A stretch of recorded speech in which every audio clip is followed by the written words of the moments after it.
I never thought I'd be the guy writing something like this, but here I am. My name's Jason and I'm 32.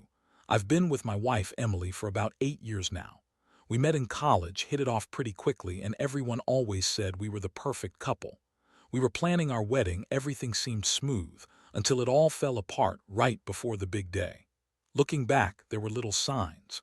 She'd be on her phone more than usual, texting late at night. She'd cancel plans at the last minute, say she was busy at work or really tired. I didn't think much of it initially. People get busy, right? But then I noticed her phone was always locked tighter than Fort Knox. No notifications, no nothing. She'd keep it out of reach when I was around, and her excuses about her phone being private started to sound more like she was hiding something. The biggest red flag, honestly, was her mood. She'd become bitchy, snapping at me over nothing, especially if I tried to see her messages or ask about her day. She'd roll her eyes, talk down to me, say I was paranoid or jealous. She'd call me insecure, like I was crazy for even asking about her phone or her whereabouts. I brushed it off at first, thinking maybe she was just stressed, but that was a mistake. Then about 2 weeks before the wedding, I found something that made my stomach drop. I was supposed to meet her for dinner one night, but I got home early because I had a feeling she'd be late. When I walked in, I saw her phone lying on the table, screen lit up. I didn't mean to snoop, but I couldn't help myself. I peeked at her messages, big mistake, I know, and what I saw was impossible to ignore. There were messages from someone named Mark, not just friendly banter, but the kind of text that made my blood run cold. Flirty, suggestive, full of "can't wait to see you tonight, and you're the best thing that's ever happened to me." I saw photos, 2 screenshots of their messages, explicit stuff, and even a few pictures of her lying in bed, dressed in lingerie, with a caption that said, "Wish you were here." I kept staring, feeling like I'd been punched in the gut. This was a mistake or some innocent chat. They'd been doing this for months, I was sure of it. I wanted to drop everything and confront her right then, but I was frozen. I needed to breathe to process what I just saw. I slipped her phone back on the table carefully, but my mind was racing. How could she lie? How could she cheat after all those years and just pretend everything was fine? I never imagined she'd do something so cruel, especially with Mark, our childhood best friend. They'd been friends since we were kids, for God's sake. And now I was sitting here, realizing she'd been sleeping around, lying to my face, sneaking around with someone I trusted implicitly. That night I couldn't sleep. I kept turning it over in my mind, her lies, her betrayal, the fact that I'd been blind to it all. It felt like my whole world was crashing down. I kept thinking about their conversations, the intimacy they shared. The fact she was pregnant, or at least pretending to be pregnant to cover up everything. I found a pregnancy test box hidden in her closet, unopened. She told me she was pregnant, and I believed her. Even told everyone else. Meanwhile, she was screwing Mark. How do you even reconcile that? How do you come back from it? I felt anger and heartbreak swirling inside me, an intense mixture I'd never experienced before. I couldn't believe I'd been so stupid, so naive. How did I miss all the signs? Why did she lie so effortlessly? I wanted to tear her apart, but also wanted to break down and cry. I was angry at her, but a part of me was devastated because I loved her. And I hated myself for not seeing it coming, for not noticing how she'd been pulling away or acting out of character. The next day, I decided I needed to confront her. I couldn't keep living in this lie. I didn't want to be the fool anymore, the guy who got played. I knew I had to face her, hear her excuses, see how she'd try to justify what she did. But I also knew I'd never look at her the same way again. That moment was the turning point. I just didn't know what was coming next. That confrontation didn't happen overnight. Honestly, I wasn't sure I'd be able to confront her face to face at all, knowing what I knew. But I couldn't keep pretending everything was okay. The weight of it was crushing me, and I needed to hear her lie to my face to see if she'd even try to explain herself or if she'd just double down on her bullshit. So I waited until she got home from work that afternoon. She looked exhausted, and I could see the cracks in her facade. She was trying to act casual, but her eyes kept darting around, maybe realizing I'd been sitting on this for too long. I was already seething, but I kept my composure well, as much as I could. I told her I needed to talk. She rolled her eyes but nodded, probably sensing I wasn't in the mood for her typical dismissive attitude. I started with the obvious. I told her I saw her messages, her explicit texts, the pictures, everything. Her face for a second froze, and then she scoffed like I was some paranoid idiot. "Oh, that's just stupid, Jason. You're overreacting. Mark's just a buddy and we're just talking. It's nothing serious. You're making a big deal out of nothing." That's what she said, like, straight up dismissing everything I'd found. But I wasn't buying it. I pressed her, asking how she could lie to my face about being pregnant, about us having a future when she was out cheating with someone she's known forever. Her reply: she called me insecure and said I was just jealous because I couldn't keep up with her. She claimed she loved me, but she was just having some fun, and it meant nothing. Said Mark was just a screw-up, a childhood friend who was going through a rough patch and needed support. Yeah, right, I knew better. Her reaction was so damn bitchy. She snapped at me, told me I was ruining everything, that I was stressing her out and overreacting because I was insecure. She accused me of being paranoid, said I was acting crazy. I wanted to scream, "You're lying," right to my face, but instead I just sat there, watching her put on that fake show of innocence. She kept insisting she was faithful, that I was imagining things, that Mark was just an old friend she'd known forever, and that I was making a mountain out of a molehill. Her words hit me like a punch in the gut. I felt raw, betrayed, humiliated. I've been a good husband, loyal, supportive, and all the while she was out screwing Mark, lying about her pregnancy, pretending everything was perfect. It was like I had been living in some kind of nightmare. I wanted to believe her denial, but the evidence was just too clear. Every text, every photo, every secret message, it all painted a different picture. And then she started to turn the tables on me, accusing me of cheating on her, of not being enough, of not paying attention. She told me I was stressed out because I was insecure, that I was losing my mind, and that I needed help. That's when I saw her for what she really was: bitchy, manipulative, and completely self-absorbed. She dismissed my feelings like they were nothing, like I was some psycho boyfriend who couldn't handle her independence. I felt my chest tighten, my fists clenched, and I knew I couldn't keep this inside. I told her that she could lie all she wanted, that I wasn't stupid, and that I was done with her bullshit. That was the moment I realized I had to make a decision. Do I fight for my marriage, try to forgive her and pretend everything's okay?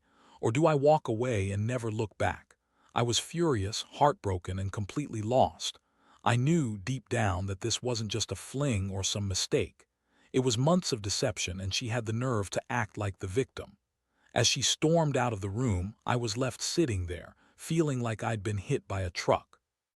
The room was spinning, my mind racing through every memory, every moment I'd trusted her. I didn't know what was worse, her betrayal or the fact that she couldn't even admit she screwed up. The only thing I knew for sure was that my life had just changed forever, and I had no idea what I was supposed to do now. After she left the room that day, I just sat there in silence. My mind was a tornado of chaos, anger, sadness, disbelief. I kept replaying everything I'd seen and heard, trying to make sense of it all. How could she lie so effortlessly?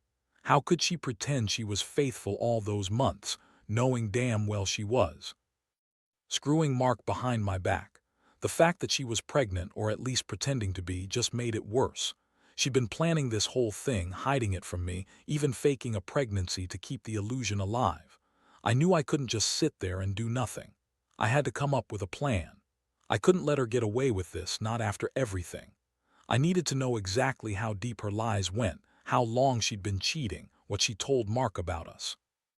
The more I thought about it, the angrier I got. I decided I'd follow her, find out where she was going, who she was talking to.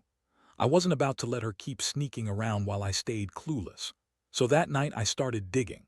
I checked her phone again, looking for clues she might have missed or overlooked. I found more messages, more proof of her affair. She'd been meeting Mark in secret at his place, in hotels. I found receipts from restaurants they'd gone to, excuses for her to stay out late. And she was still lying, still denying everything when I asked her directly. That's when I realized her words were worthless. She'd lied so much I couldn't tell what was real anymore. The next day, I decided to be strategic. I didn't want her to suspect I knew everything, at least not yet. I started gathering evidence, screenshots, recordings, anything that could prove her betrayal. I contacted Mark privately, told him I knew everything, and warned him to stay away from her. I played the calm, collected husband, but inside I was boiling. I was planning my revenge, but I wasn't sure exactly how I wanted to execute it yet. Meanwhile, Emily was still playing her game, acting like nothing was wrong. She'd wear her fake pregnant belly, go out shopping, flirt with her friends, act like she was the victim. She told everyone she was so stressed and that I was overreacting. That made me furious. She was the one lying, cheating, and pretending to be pregnant for months, and she had the nerve to cast herself as the innocent party. I saw right through her, but I also saw how good she was at hiding her true self. One particular night, I followed her to Mark's house. I stayed in my car nearby, watching as she slipped. Inside, I saw her go upstairs and I could hear muffled voices from outside. I was furious, but part of me was also hurt that she'd do this right under my nose, that she'd betray me so completely. I wanted to storm in there and confront them both, but I knew that wouldn't serve any purpose yet. I needed to gather more concrete proof first. Over the next few days, things escalated. I found out that she'd been seeing Mark almost every week, sometimes more than once.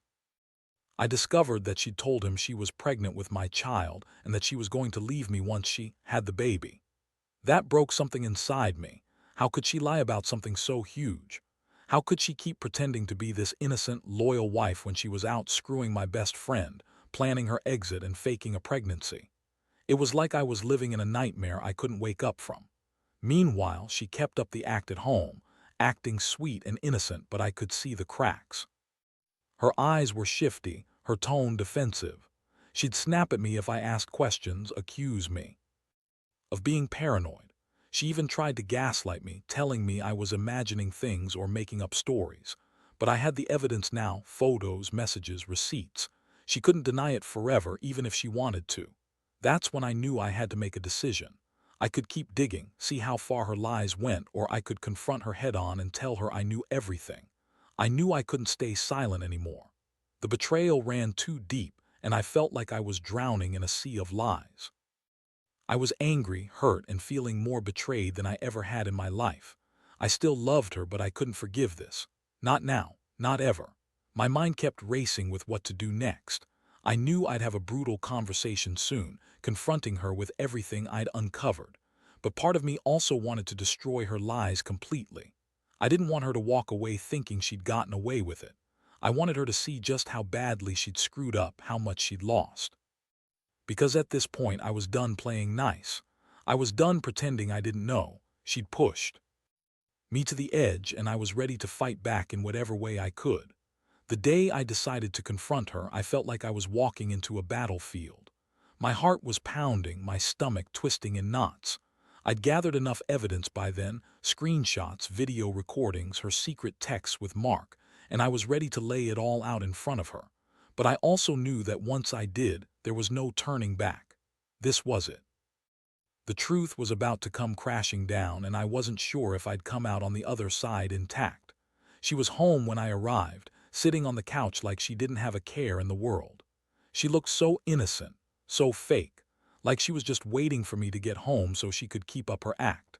I could see the flicker of guilt behind her eyes, but she masked it quickly with a bitchy smirk, like she knew she was in control. I had to keep my composure. I sat down across from her, staring her right in the face. "Emily," I started, voice rough, "I know everything about you and Mark. About the affair, the fake pregnancy, the lies. I know you've been cheating on me for months, and I've got proof." Her eyes widened for a second, then she rolled her eyes, scoffing like I was just some crazy guy. "You're full of shit," she snapped. "You've got nothing. You're just jealous because I don't want to be with someone who's so insecure." I pulled out my phone and started scrolling through the messages, the photos, the receipts I'd saved. It was like flipping open a Pandora's box. Her face drained of color as she saw the evidence. I laid the phone on the table and looked up at her, disgusted. "This is what you've been hiding from me, your little secret affair with Mark. And you lied about the pregnancy too. You're not pregnant. You're just using that to cover your ass to keep me believing you're still faithful even as you screw around." Her mouth opened, then closed, struggling to come up with a response. She tried to gaslight me, calling me crazy, saying I was making shit up, but I was done listening. I told her I'd had enough, that I'd been humiliated, betrayed, used. I said I didn't want her to come back, that I wanted her out of my life because I couldn't stand the thought of her lying and cheating behind my back anymore. Her bitchy attitude didn't soften. Instead, she got defensive, started screaming at me, calling me unstable, paranoid, and accusing me of cheating myself. She said I was suspicious, that I'd always been insecure, and that I was tearing the marriage apart because I didn't trust her. But I wasn't falling for her lies anymore. I told her that her words didn't matter, her actions had already spoken volumes. The worst part was seeing her try to turn everything around, like it was my fault, like I was the one who screwed up. She kept insisting she loved me, that she was just confused, and that Mark was just some mistake. She even had the nerve to cry, fake tears rolling down her cheeks, trying to manipulate me into feeling guilty. But I'd had enough. I was past feeling guilty or sad, I was just furious. Furious that she'd throw away everything we had for a quick fuck with Mark. I stood up, looked her dead in the eyes, and told her to pack her shit and get out. I didn't want her near me anymore. I told her she was a liar, a cheater, and a manipulator. I said I'd be calling a lawyer, that I wanted nothing to do with her, that I was done. And I left her standing there, sputtering, rage and tears mixing on her face. That moment, seeing her so exposed, so vulnerable, felt like a victory mixed with pure heartbreak. I'd finally faced her, told her everything I knew, and taken back my dignity. But at the same time, I felt crushed inside. The woman I once loved, the woman I thought I knew, was gone, replaced by this selfish, manipulative person who'd lied and cheated for months. I couldn't help but wonder how I'd let it get this far, how I'd been so blind. Now I was alone in my house with nothing but the evidence and a lot of questions. How long had she been lying? How many times had she lied to my face? How much of what she said was fake? The betrayal cut deep, more than I can describe. I kept thinking about our memories, all the times I'd trusted her, how I'd been so stupid not to see it coming. But I also knew I had to move forward somehow. I couldn't keep living in a lie, knowing that everything I thought was real was just another facade. That night I stayed up thinking about what to do next. I knew I couldn't fix this, at least not with her. I needed to focus on myself now. I'd lost my trust, my peace, maybe even a part of myself. But I was still standing, and I knew I had to find a way to heal. I'd learned a brutal lesson about trust and betrayal, one I wouldn't forget. I just hoped I could find a way to move past it, even if it meant starting from scratch. The days that followed were the hardest I've ever experienced. The house felt emptier than it ever had, and every corner seemed to echo with memories of when Emily was still here, pretending everything was normal. But I knew the truth now, and I couldn't unsee it. I kept replaying her lies, the way she looked at me when I confronted her, the fake tears and the bitchy smirk she threw my way. It all felt like a sick joke, and I was the punchline. I made the decision to move out for a while, not necessarily to get away from her, but to clear my head. I needed space to breathe, to think clearly. So I packed some clothes, took my essentials, and stayed at a buddy's place for a few days. I couldn't stand being in that house knowing she was still in it, probably lying to her friends, pretending everything was okay. Every moment I spent there felt like a reminder of how badly I'd been betrayed. During those days apart, I started to realize how deeply I'd been hurt. I'd trusted her completely, and she'd used that trust to manipulate and cheat. Not just once, but for months. That realization hit me hard. I wasn't just angry. I felt ridiculous for believing she was faithful, for thinking she loved me. I'd been naive, and now I was paying the price. But beneath all that anger, there was also sadness, crippling, soul-crushing sadness. I mourned the woman I thought I knew, the future I'd envisioned, and the life we'd planned. While I was away, I also started reaching out to some close friends, people I could trust. I told them everything. Their reactions were mixed, some furious, some sympathetic, but all of them agreed that I deserved better. One of my best friends, Mike, told me I should consider taking her to court over the fake pregnancy and any financial matters if she tried to keep spinning her web of lies. That was a sobering thought. I never wanted to be that guy, but I also knew I couldn't just let her get away with it. Meanwhile, I kept reviewing her messages and the evidence I had.